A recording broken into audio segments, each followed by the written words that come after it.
परवा राज्याच्या उपमुख्यमंत्र्यांनी बोलताना एका ठिकाणी सांगितलं, अमोल कोल्हेला पाडूनच दाखवतो. त्यांनी सांगितलं पाडूनच दाखवतो. माझ्यासारख्या लहान कार्यकर्त्याला खरोखर हा प्रश्न पडला, काय चूक केली, नेमकी चूक काय केली सांगा. माझ्या सर्वसामान्य कांदा उत्पादक शेतकऱ्याचा प्रश्न संसदेत मांडला, ही चूक केली.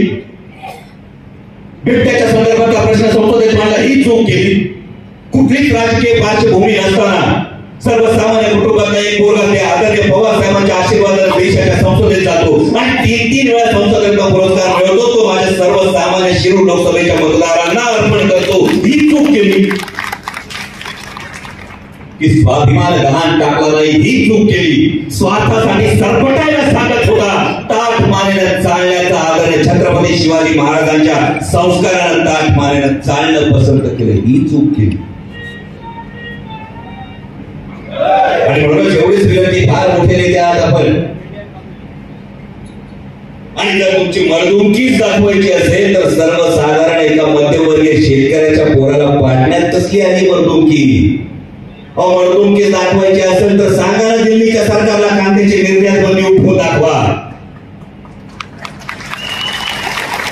सांगा ना, ज्या राज्याचे तुम्ही उपमुख्यमंत्री आहेत त्यांच्या मुख्यमंत्र्यांना बाजूला बसणाऱ्या सांगा की माझ्या विभाग प्रवण क्षेत्रामध्ये दिवसा 3 फेज लाईट द्या.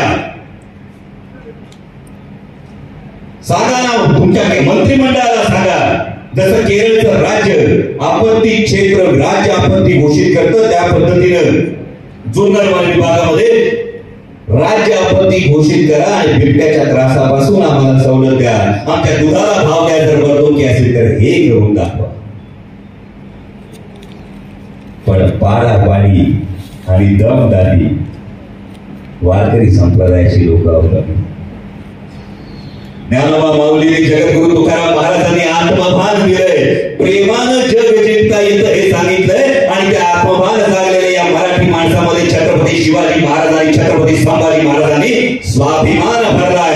हा स्वाभिमान मात्र झुकणार नाही, एवढी आपण सगळ्यांनी काळजी घ्या.